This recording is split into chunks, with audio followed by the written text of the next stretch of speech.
राधे राधे। आशा करती हूँ कि आप सभी लोग खुश होंगे, स्वस्थ होंगे, मस्त होंगे।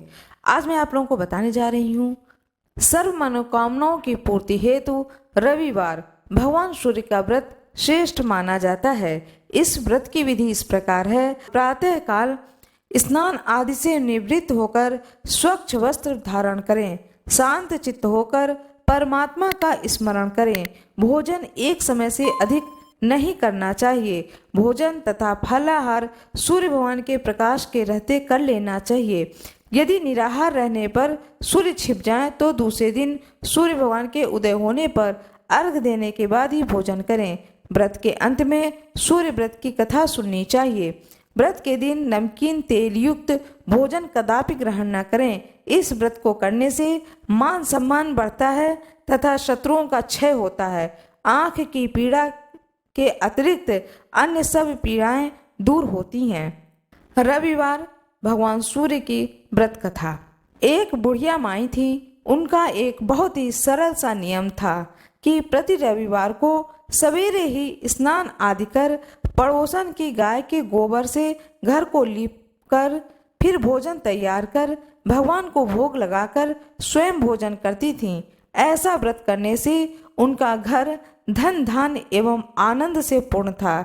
इस तरह कुछ दिन बीत जाने पर उसके पड़ोसन विचार करने लगी कि यह वृद्धा सर्वदा मेरी गौ के गोबर ले जाती है, इसलिए वह अपनी गाय को अपने घर के भीतर बांधने लगी। बुढ़िया को गोबर न मिलने से रविवार के दिन वह अपने घर को न लीप सकी, इसलिए उसने न तो भोजन बनाया और न ही भगवान को भोग लगाया तथा स्वयं भी उसने भोजन नहीं किया। इस प्रकार उसने निराहार व्रत किया। रात हो गई, वह भूखी सो गई। रात में भगवान ने उसे स्वप्न में दर्शन दिया और भोजन न बनाने तथा भोग न लगाने का कारण पूछा। बुढ़िया माई ने कहा कि आज मुझे घर लीपने के लिए गाय का गोबर नहीं मिला, जिससे हमारा घर शुद्ध नहीं हुआ, जिससे मैं खाना नहीं बना पाई और न ही आपको भोग लगा पाई।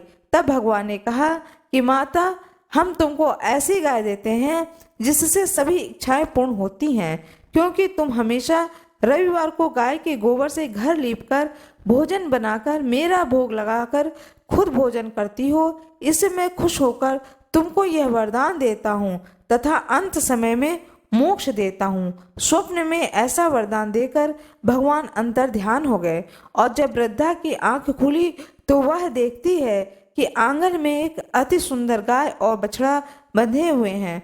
वह गाय और बछड़े को देखकर अत्यंत प्रसन्न हुई। उनको घर के बाहर बांध दिया, वहीं खाने का चारा डाल दिया।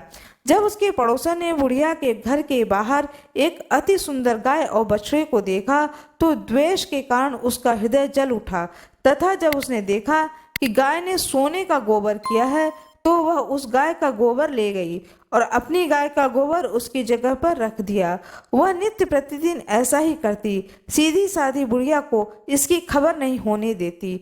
तब सर्वव्यापी ईश्वर ने सोचा कि चालाक पड़ोसन के कर्म से बुढ़िया ठगी जा रही है। भगवान ने संध्या के समय अपनी माया से बड़ी जोर की आंधी चला दी। बुढ़िया ने अंधेरे के भय से अपनी गाय को घर के भीतर बांध लिया। प्रातः काल उठकर जब वृद्धा ने देखा कि गाय ने सोने का गोबर दिया है तो उसके आश्चर्य की सीमा न रही। वह प्रतिदिन गाय को घर के भीतर बांधने लगी। उधर पड़ोसन ने देखा कि बुढ़िया गौ को घर के भीतर बांधने लगी है तो उसका सोने का गोबर उठाने का दांव नहीं चलता तो वह ईश्वर से जल उठी। कुछ उपाय न देखकर उसने उस देश के राजा की सभा में जाकर कहा, महाराज, मेरे पड़ोस में एक वृद्धा के पास ऐसी गाय है जो आप जैसे राजाओं के योग्य है। वह रोज सोने का गोबर देती है। आप उस सोने से प्रजा का पालन कीजिए। वह वृद्धा इतने सोने का क्या करेगी? राजा ने यह बात सुन अपने दूतों को वृद्धा के घर से गाय लाने की आज्ञा दी। वृद्धा प्रातः ईश्वर को भोग लगा भोजन ग्रहण करने ही जा रही थी कि राजा के कर्मचारी गाय खोलकर ले गए। वृद्धा काफी रोई चिल्लाई किंतु कर्मचारियों के समक्ष कोई क्या कहता। उस दिन वृद्धा गाय के वियोग में भोजन न खा सकी और रात भर रो रो कर ईश्वर से गाय को पुनः पाने के लिए प्रार्थना करती रही। उधर राजा गाय को देखकर बहुत प्रसन्न हुए, लेकिन सुबह जैसे ही वह उठा सारा महल गोबर से भरा दिखाई देने लगा। राजा यह देखकर घबरा गया। राजा ने रात में स्वप्न में भगवान ने कहा कि राजा, गाय को वृद्धा को लौटाने से ही तेरा भला है। उसके रविवार के व्रत से प्रसन्न होकर मैंने उसे यह गाय दी थी। प्रातः होते ही राजा ने वृद्धा को बुलाकर बहुत से धन के साथ सम्मान सहित गाय व बछड़ा लौटा दिया। उसके पड़ोसन को बुलाकर उचित दंड दिया। इतना करने के बाद राजा के महल से गंदगी दूर हो गई। उस दिन से राजा ने नगर निवासियों को आदेश दिया कि राज्य की तथा अपनी समस्त मनोकामनाओं की पूर्ति के लिए रविवार को व्रत करो। व्रत करने से नगर के लोग सुखी जीवन व्यतीत करने लगे। कोई भी बीमारी तथा प्रकृति का प्रकोप उस नगर पर नहीं होता था। सारी प्रजा सुखी रहने लगी। भगवान सूर्य की जय हो, भगवान विष्णु की जय हो, भगवान गणेश की जय हो, भगवान शंकर की जय हो, माता पार्वती की जय हो, अशोक सुंदरी की जय हो, भगवान गणेश की जय हो। मेरा यह वीडियो कैसा लगा कृपया कमेंट बॉक्स में ज़रूर बताएं।